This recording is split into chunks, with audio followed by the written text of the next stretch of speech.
He's Grant Hill on loan from Turner and CBS Sports. You have TBS, CBS, TNT, and True TV coverage throughout the Final Four on Saturday. And then April 5th, national title game will be April 7th on CBS. Grant joins us now. Have you ever picked against Duke in the tournament, Grant? Never. Every year in my brackets, I have Duke winning it all. Well, then I can't buy into your credibility here. I mean, come on. No, but I mean, in my bracket, that's what I do. But I can be objective. So if you ask me a question about Duke and a potential matchup, I will be honest. All right. But let me start with this tough question. Do you think Coach K dyes his hair?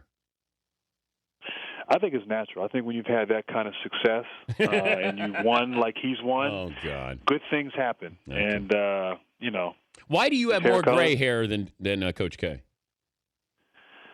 Well, I haven't had the success he's had. I've had, I had success early, and then things went really bad a few years back, and that's when the gray started. You had one of those seasons. Now you probably don't get as much credit as you should when Duke won a national championship. You were the difference maker. It's like Terrell Davis with John Elway. You came in, you were difference maker for Duke. We've seen players. Carmelo was able to do this. Danny Manning did this. Certain players who had that tournament run, but they stand out a little bit more. Purvis Ellison did this at Louisville, his freshman year. So what is it about that moment where you sort of get into this world where maybe you haven't been in before? And we've seen this with younger players who are able to do that. What is it about the tournament that brings out these kind of special performances? Well, I mean, it's the NCAA tournament. Maybe arguably next to the Super Bowl, one of the most thrilling, exciting sporting events. 3 weeks, everybody's watching. And as players, you grow up watching the NCAA tournament. My first game that I remember where I fell in love with the game of basketball was the 1982 Final Four finals between Georgetown and North Carolina. Patrick Ewing, James Worthy, and Michael Jordan as a freshman hitting that shot. And from that moment forward, I was addicted to the tournament, but also to the game of basketball. So as players growing up, you're a fan, you dream of it, and then all of a sudden you get that opportunity to be there and to play in the moment. And you see you see the upsets, you see guys you maybe never had seen before, but then you see the Carmelo Anthonys and the Purvis Ellisons and these types of players leading their team to the ultimate and winning a championship. But you have Jabari Parker, you have Wiggins at Kansas. I don't know if Doug McDermott's capable of doing this. Is anybody capable of that single-handed run that we've seen before with some of the players that I mentioned? Yeah, I mean, I think all the guys that you mentioned, obviously I'm partial to Jabari, but since you question my ability to be objective, I'll go to Andrew Wiggins. And who is better right now, Wiggins or Parker? I think Parker's better. Okay. All right. Go ahead. No, it's good. I think Wiggins is a better athlete, but I think Parker can do more, is maybe a little bit more skilled. But talking about Wiggins, he had so much hype, so much talk about him in the preseason.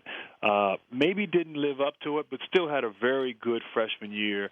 I think when Embiid went down, his game just elevated, and he has played at a really an unbelievable level.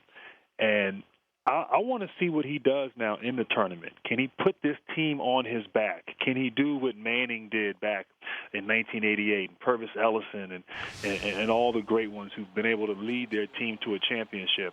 If he does that, which no one's really expecting, then I think he'll have a chance to differentiate himself as the premier best player in college basketball. We're talking to Grant Hill, CBS and Turner, but you see these teams that are tanking now. 76ers lost again last night. Is there anybody in this draft who helps you next year that substantially? Well, it's funny. There's been a lot of talk about this being a great draft. Just and maybe in time. I don't know if you have guys that come in right away and can help a team in winning 20, 25 more games. I don't see that, but I see there's depth in this draft. I think you'll get a good player at 5. You'll get a good player at 15 in the draft picking. And but Wiggins, Parker, I think they have a chance to become special, become all-stars. But to think that they can come in right away as 19, 20-year-olds and carry a franchise and lift a team like Philadelphia into a playoff contender, I think is a little much, and I think we're setting them up for disaster with those types of expectations. But I think they're really talented, and in due time, they can become great, great players. Will free agents play for the Knicks because Phil Jackson's in the front office? Hey, I would. Matter of fact, I'm a free agent, Phil. I'm available. When's the last time you dunked? I'm really good now in the half court. If we have to change ends, then it's a problem. I think so. I mean, I think a lot of people want to sit and see what happens. What's Carmelo going to do? Who's Phil going to bring in as a coach? Is he going to keep Mike Woodson? Certainly he brings, obviously a championship pedigree. But he's had tremendous success, and there's a whole generation of young players who've watched what he has done, both in Chicago and L.A. But he's never run a franchise before, and I don't want to discredit him because he certainly knows a thing or two about winning championships, and certainly was a part of things and behind the scenes along the way in both Chicago and L.A. But now the jury's still out, so. But I certainly think it makes it interesting. It certainly makes New York a little bit more attractive, makes them a little bit more credible. And, the one thing is great players, they love the city of New York, the history, the tradition of playing in the Garden. And New York is known for spending money. And so, I think ultimately it's a step in the right direction, but I'm not ready to crown them champions just yet. Yeah, I think the whole Carmelo thing is interesting. That I talked to Kobe Bryant yesterday about this, that you get to a certain age, can I change you as a player? Now, I see players who develop their game that they'll add something, where Chris Bosh has becomes a three-point shooter. But this is different with a guy, the mentality of being a scorer who knows that the team relies on him to get 25, at least 25 a night. Can you change when you're in your 30s? That's a great point. I think you get to a point where you are who you are, and but it's interesting. I was here in the studio last night talking with Rick Fox, who obviously went to an inferior school, but played for Phil Jackson at with the Lakers, and I was saying, look, his talent level, Carmelo Anthony, and how he plays. If he were to embrace, let's say, the triangle offense, and let's say hypothetically he played for Phil Jackson, he could probably still go out there and score the same amount of points. You think of Michael Jordan, you think of Kobe Bryant. Those guys mastered the triangle. They really did a lot of their work and damage offensively in the mid-post, mid-range. Melo has the skills and the tools to play that way. And I think if he really did embrace it, hypothetically, that he could, and if he had the right guys around him, he could probably go out and score the same amount of points and do it a lot easier and maybe more efficiently. But the real question, as you said, is will he change? And chances are no.